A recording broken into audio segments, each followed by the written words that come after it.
Ang huling bituin ng silangan. Sa bayan ng Kawayan nakatira ang isang batang mangangahoy na si Lira, kilala sa tapang pero kilala rin sa pagiging matigas ang ulo. Isang gabi habang nangingisda siya sa ilog, isang liwanag na parang bituin ang bumagsak sa gubat ng silanganan.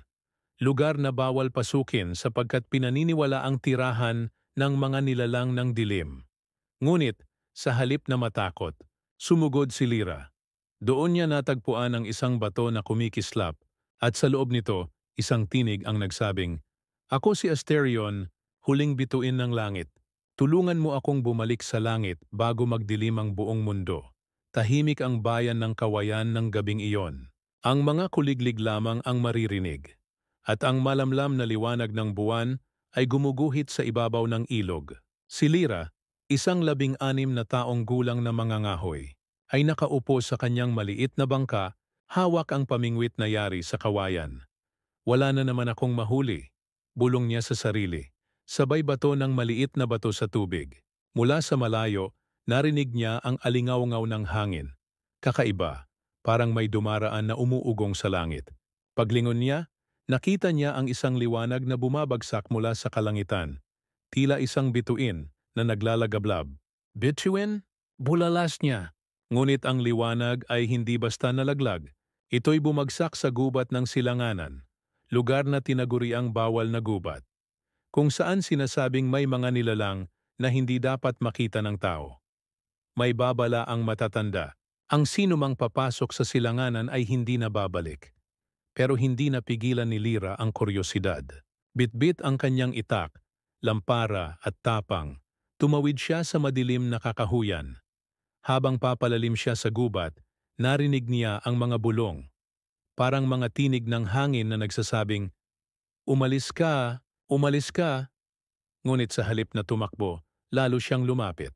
Hanggang sa isang maliit na clearing, nakita niya ang isang bato na kumikislap ng asul, parang humihinga. Hinawakan niya ito. Biglang umilaw, at mula sa loob, isang tinig ang nagsalita. Hindi tunog ng tao, kundi parang mula sa kalangitan mismo. "Ako si Asterion, huling bituin ng langit. Tulungan mo akong bumalik bago maglaho ang liwanag sa mundo." Napatigil si Lira, nanginginig ang kamay. "Bituin? Nagsasalita ka?" "May darating na dilim, Lira ng Kawayan. Ikaw ang napili." Sa sandaling iyon umuga ang lupa. Mula sa mga anino ng puno, may lumitaw na 3 itim na nilalang na may pulang mata. Mga aninong tagapangalaga. Hinugot ni Lira ang itak. "Kung gusto niyong agawin ang bituin, sa akin muna kayo dadaan." At nagsimula ang unang labanan ng batang mangangahoy at ng mga nilalang ng dilim. Ang simula ng kanyang dakilang paglalakbay, simula noon, sinundan ni Lira ang mga bakas ng liwanag, mula sa mga yelo ng Hilaga, hanggang sa disyerto ng mga anino, habang sinusundan din siya ng mga mangkukulam na gustong agawin ang kapangyarihan ng bituin. Sa bawat lugar, may mga pagsubok. Sa bundok ng kaluluwa, hinarap niya ang sarili niyang takot. Sa dagat ng mga sigaw, tinulungan siya ng isang pirata na may ginintuang puso. At sa lunsod ng basag na oras, nilabanan niya ang isang halimaw na kumokontrol sa panahon. Hanggang sa wakas, sa tore ng huling liwanag, inialay ni Lira ang sarili niyang lakas upang maibalik si Asterion sa langit. Nagningning ang buong kalangitan. At sa langit, lumitaw ang bagong bituin na tinawag ng mga tao. Ang bituin ni Lira. Tumilapon si Lira sa lupa habang tinatabig ng itim na nilalang ang kanyang itak. Ang mga aninong tagapangalaga ay parang usok na may laman. Walang mukha, ngunit may mga kamay na kasing talas ng bakal. "Lira, tumakbo ka," bulong ni Asterion, ang tinig mula sa kumikislap na bato. "Hindi! Hindi ako iiwas!" Sigaw ni Lira, sabay hataw ng itak. Ngunit nang halos tamaan siya ng isa sa mga nilalang, biglang sumabog ang liwanag mula sa bato. Nagliyab ang paligid sa asul na enerhiya. At sa gitna ng liwanag ay may tumilapon na espada. Pilak na may ukit ng mga bituin sa talim. "Iyan ang talim ng langit," sabi ni Asterion. "Kaya mong gamitin yan hanggat buo ang loob mo." Hinawakan ni Lira ang espada. At sa unang pagkakataon, naramdaman niyang parang dumadaloy ang lakas sa kanyang mga kamay. Sa isang iglap, Hinati niya ang isa sa mga aninong tagapangalaga. Ang dalawa ay umatras, parang natatakot. Pagkatapos ng ilang saglit naglaho sila, iniwan si Lira na hingal na hingal. Ngunit hindi pa siya tapos, sapagkat mula sa likod ng mga puno, isang tinig ang nagsalita. Hindi ko akalaing may mortal pang makakatagal sa mga tagapangalaga. Lumabas ang isang lalaki, suot ang balat ng lobo at may hawak na sibat. Matangkad, may pilat sa pisngi, at may mga mata na tila sanay sa pakikipaglaban. Ako si Ryan, bantay ng silanganan, sabi ng lalaki. Bantay? Gulat ni Lira. Akala ko'y walang tao rito? Ngumiti si Ryan. Hindi basta tao, ako ang huling tagapangalaga ng hangin. Ikaw bata, ano ang dala mong liwanag na ginising pati ang mga anino? Hindi agad sumagot si Lira. Itinago niya ang batong kumikislap. Isa lang akong mangangahoy, sabi niya, at kailangan kong makaalis. Ngunit nakita ni Ryan ang bakas ng liwanag sa kanyang mga palad. Hindi mo kayang lumabas ng silanganan ng mag-isa. Marami pa silang darating. Kung gusto mong mabuhay, inabot ni Ryan ang kamay niya. Sumama ka sa akin. Tumingin si Lira kay Asterion at narinig niya ang bulong.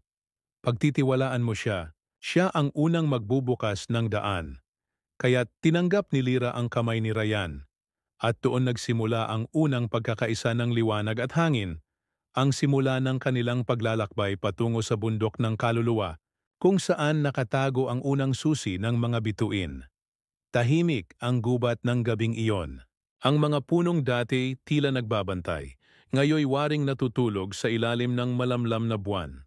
Naglalakad sina Lira at Ryan sa makitid na daan, habang ang malamig na hangin ay may dalang bulong ng mga kaluluwa. Bundok ng kaluluwa, sabi ni Lira, habang inaayos ang lambat sa balikat. Bakit yan ang tawag dito? Sumulyap si Ryan. Sabi ng matatanda, dito raw nakatago ang mga alaala ng lahat ng nakalimutang bayani. Dito sinusubok kung sino ka talaga. Tahimik silang nagpatuloy. Habang umaakyat, mas nagiging makapal ang ulap, hanggang sa halos hindi na nila makita ang daraanan. Narinig ni Lira ang tinig ni Asterion, mahina, ngunit malinaw. Huwag kang maniwala sa nakikita. Sa bundok na ito, ang takot ay nagiging laman. Hindi pa man siya nakakasagot, biglang lumamig ang paligid. At sa ulap, nakita niya ang anyo ng kanyang ama. Ang ama niyang matagal nang nawawala sa dagat. Lira, wika ng multo. Bakit mo ako iniwan? Napaluhod siya. Hindi kita iniwan, Papa. Ikaw ang nawala. Ngunit nang subukan niyang lapitan ito, nagbago ang mukha. Naging anino, may mga mata ng dilim. Sumigaw si Lira, sabay-sablay ng espada, ngunit tumagos lang ito sa hangin. Lira! Sigaw ni Ryan, habang nilalabanan din ang sarili niyang anino.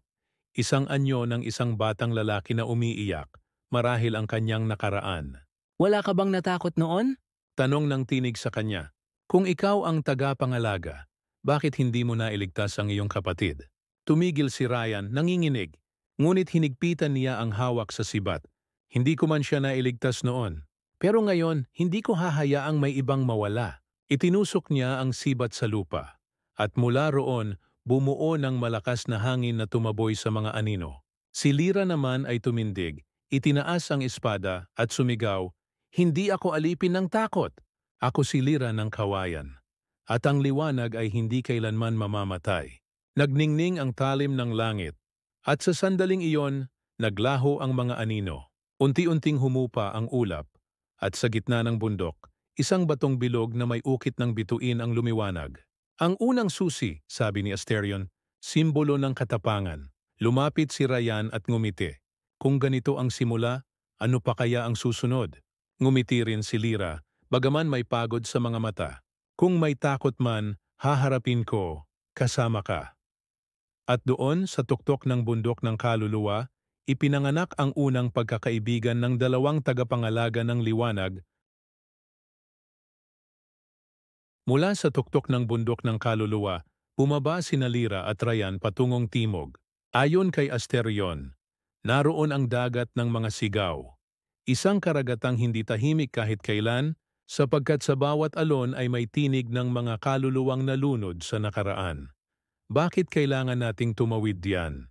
Tanong ni Lyra habang tinitingnan ang madilim na tubig na parang nabubuhay. Sa gitna ng dagat, sagot ni Asterion, nakatago ang pangalawang susi ng mga bituin, ang puso ng alon. Tanging ang may pusong matatag ang makakakuha nito. Ngunit paano sila tatawid? Wala silang bangka. Habang iniisip ni Ryan ang solusyon, may biglang sumigaw mula sa laot. Hoy! Mga naliligaw ba kayo o gusto niyong lunurin ang sarili niyo? Isang lumang barkong gawa sa pinatigas na kahoy ang lumapit. At sa ibabaw nito ay isang babaeng may pulang bandana, gintong hikaw, at ngiti ng isang taong sanay sa panganib. Ang pangalan ko ay Mira, kapitan ng Gintong Alon. Pirata ka? Tanong ni Lyra, sabay kuha sa espada. Ngumisi si Mira. Depende kung sino ang nagtatanong. Kung kaaway, oo. Pero kung may dalang gintong liwanag gaya niyan sa kamay mo, itinuro niya ang bato ni Asterion. Baka kaibigan. Sa tulong ni Mira, nakasakay sila sa barko. Habang naglalayag, nagkwento ang pirata. Matagal ko nang naririnig ang alamat ng mga susi ng mga bituin. Sinasabing kapag nakumpleto mo ang tatlo, kaya mong baguhin ang tadhana ng mundo. Ngunit habang papalapit sila sa gitna ng dagat, nagsimulang magbago ang hangin. Ang alon ay umangat, at sa ilalim ng tubig may gumagalaw. Napakalaki. Kapitan! Sigaw ng isa sa tripulante. Ang mga sigaw! Nagigising sila! Mula sa kailaliman, lumitaw ang mga nilalang na yari sa tubig. Mga multo ng mga marinero na nalunod. Ang mga kamay nila'y humahawak sa barko. Pilit silang hinihila pababa. Lyra! Sigaw ni Ryan. Gamitin mo ang liwanag. Tinataas ni Lyra ang talim ng langit, ngunit nanginginig siya. Ang mga sigaw ng mga nilalang ay parang boses ng mga nawawala niyang mahal sa buhay. Lyra, pakinggan mo ako. Sigaw ni Mira. Ang dagat ay tumutugon sa tapang. Hindi sa takot. Sa puntong iyon, hinawakan ni Lyra ang espada at ipinikit ang mga mata. Hindi ako ang nawawala. Kayo ang nakakulong. At sabay hampas niya ng espada, sumiklab ang bughaw na liwanag, at ang mga kaluluwang tubig ay naglaho, naiwan ang isang kristal na hugis puso na kumikislap sa ibabaw ng alon. Ang puso ng alon, sabi ni Asterion, ang simbolo ng pananampalataya. Ngumiti si Mira, tinapik si Lyra sa balikat. Hindi ko alam kung ano ka, bata, pero kung susunod ka pa sa ganitong laban, isama mo ako. Ngumiti si Lyra. Kailangan naming mga kakampi. Malayo pa ang dilim. At sa gabing iyon, habang ang gintong alon ay naglalayag sa ilalim ng mga bituin, tatlo na silang magkasama. Ang mandirigma ng liwanag, ang tagapangalaga ng hangin, at ang piratang may ginintuang puso. Ang pakikipagsapalaran ay lalong tumitindi, sapagkat sa dulo ng dagat, may isang aninong nagmamasid mula sa pampang, ang itim na alagad ng dilim, at siya'y naghihintay. Matapos nilang makuha ang puso ng alon, naglayag sina Lyra, Ryan at Mira patungong Hilaga. Ayon kay Asterion, naroon ang huling lokasyon ng susi.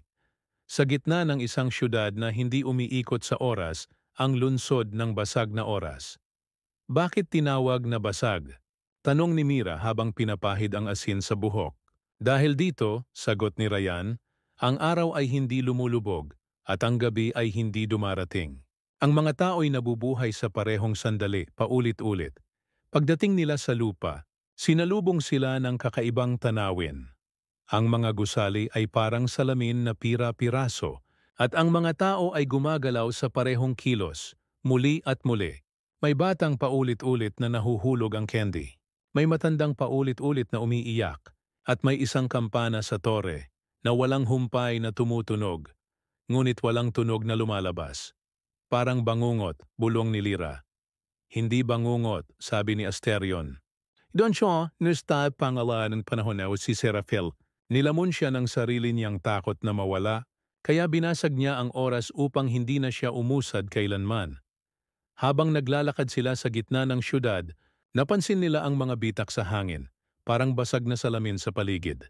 Bigla, lumitaw mula sa liwanag ang isang lalaki. May mahabang buhok na pilak, suot ang orasan sa leeg, at mga mata na tila nakakakita ng lahat. Bakit ninyo ginagalaw ang oras ko? Tanong ni Seraphil. Ang mundong ito'y perpekto. walang pagtatapos, walang sakit, walang kamatayan.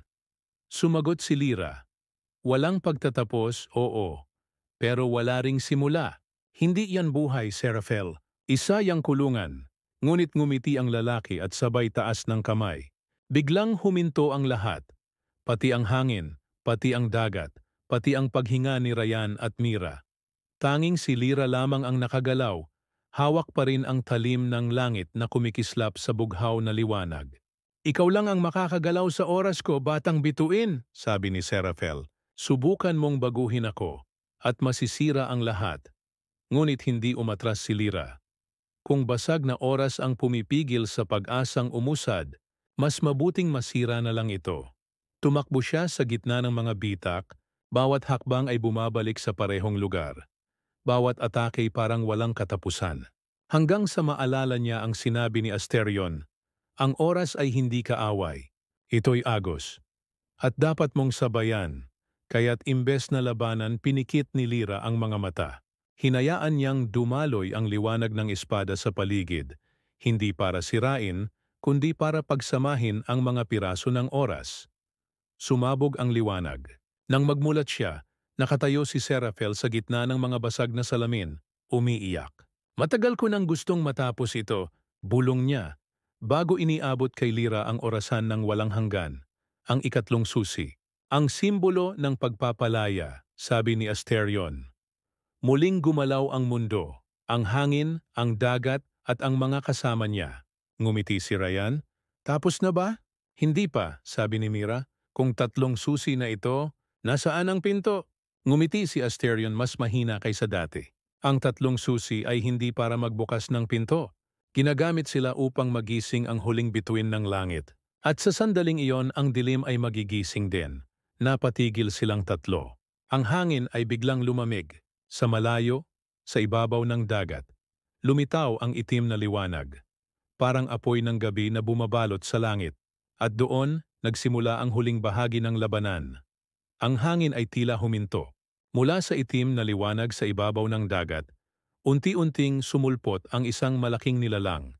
Ang katawan nito'y gawa sa usok, apoy, at mga aninong naglalakihan. Ang langit ay namutla, at ang mga alon ay umakyat na parang bundok. Yan ba ang sinasabi mong dilim, Asterion? Tanong ni Ryan habang hawak ang sibat. Hindi lang dilim. Tugon ng tinig mula sa bato. Mahina ngunit malinaw. Iyan ang umbra, ang nilalang na nilikha mula sa takot ng mga bituin. Siya ang dahilan kung bakit ako bumagsak sa mundo. Napatigil si Lyra. Ibig mong sabihin, ikaw ang dahilan kung bakit siya nabuhay. Tahimik si Asterion sandali. Noong ako'y nasa kalangitan, ako ang tagapagdala ng liwanag. Ngunit sa pagnanais kong makita ang mundo, nagpadala ako ng isang sinag na walang pahintulot. Mula sa aninong iyon ipinanganak si Umbra, ang aking sariling kasalanan. Umuga ang lupa. Sa bawat hakbang ng nilalang, ang mga gusali ng lunsod ng basag na oras ay nadudurog, parang salamin. Hindi natin siya kayang labanan ng ganito, sabi ni Mira. Kailangan natin ng paraan. Ang tatlong susi, sagot ni Asterion, ay kailangang pagsamahin. Sa kamay ng isang may purong puso, magbubukas ito ng puso ng langit. At iyon lamang ang makakatalo kay Umbra. Lumapit si Ryan kay Lyra. Ikaw lang ang makakagawa niyan. Ngunit umiling si Lyra. Hindi ako sigurado kung purong puso ako. Ryan, may takot pa rin ako. May galit pa rin. Ngumiti si Mira. Ang purong puso ay hindi yung walang takot, kundi yung patuloy pa ring lumalaban kahit natatakot. Tumango si Lyra. Kinuha niya ang tatlong susi, ang bato ng katapangan, ang puso ng alon, at ang orasan ng walang hanggan. Habang pinagsasama niya ito, kumislap ang mga kamay niya sa liwanag na bughaw at gintong naghalo, hanggang sa lumitaw sa kanyang harapan ang isang liwanag na hugis bituin. Ngunit bago pa man niya ito maabot, lumapit si Umbra. Hindi mo alam ang nilalaro mong kapangyarihan. Bata, bumulong ito sa boses na parang kulog. Ang liwanag ay walang saysay kung walang dilim. Ako ang katotohanan ng lahat ng takot ninyo. Sa isang iglap, sinunggaban siya ng nilalang. Tinapon si Ryan at Mira sa malayo. Ngunit bago siya tuluyang lamunin ng anino, sumigaw si Lyra. Kung dilim ka nga ng mga bituin, ako ang liwanag na iniwan nila. Hinampas niya ang talim ng langit sa hangin, at ang tatlong susi ay sumanib dito. Sumabog ang liwanag, hindi mainit, kundi malamig at mapayapa. Sa loob ng liwanag, nakita ni Lira ang anyo ni Asterion. Ngayon ay may katawan ng isang nilalang na yari sa purong liwanag. Lira, sabi ni Asterion, oras na para tapusin natin ito, magkasama.